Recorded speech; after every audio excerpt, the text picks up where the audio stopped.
the way you describe it, and maybe even how I think about it, almost feels like every financial planner should, actually get themselves certified as a transitionist. Well, other people have said that, and I know it's a business, so it's self-serving. But as people find out what we really do, frequently they say, "How come I wasn't trained in this from the very beginning?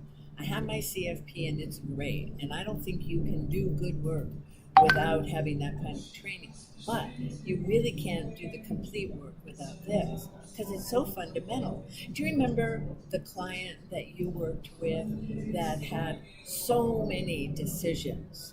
And you went into a meeting thinking, oh, this is going to take a couple of hours to explain all the process, and you used a one pager? Right. Tell Right. about that.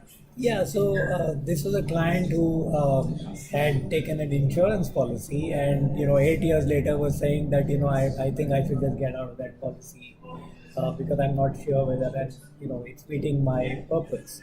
And around that time, I was sort of studying the one pager, so I actually put down sort of a grid and said that you had three choices. You either withdraw everything from the policy, close it. You decide you'll continue with the policy, and the third option is you continue but you pay reduced premium. And in each of these situations, I said, what is the impact on life insurance? What's the impact on your future goal? Where else can you invest? What happens to liquidity, taxation? So some 5 by 3 sort of grid. And I knew in my mind that the the opportune sort of decision that that client had to make was one of those boxes. So I sort of very subtly put that in a different color, or put it in bold, I remember. And I sent that to the client, and then we said, after I send it, we'll have a meeting.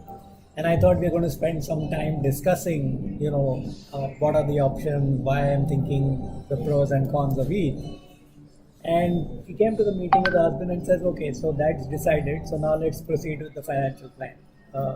And that was quite amazing. So Yeah. they were comfortable with what you highlighted? Yeah. But And they they needed figured, to see everything. yes, I think they figured that, yes, you've thought through the various options. And once they were all put down on the table, even they could see it. Because sometimes you're looking at one option and saying, oh, markets are going down, let me exit. But you're not thinking about, oh, so what's happened in the past when such things happen? Yeah. Is there a valuation?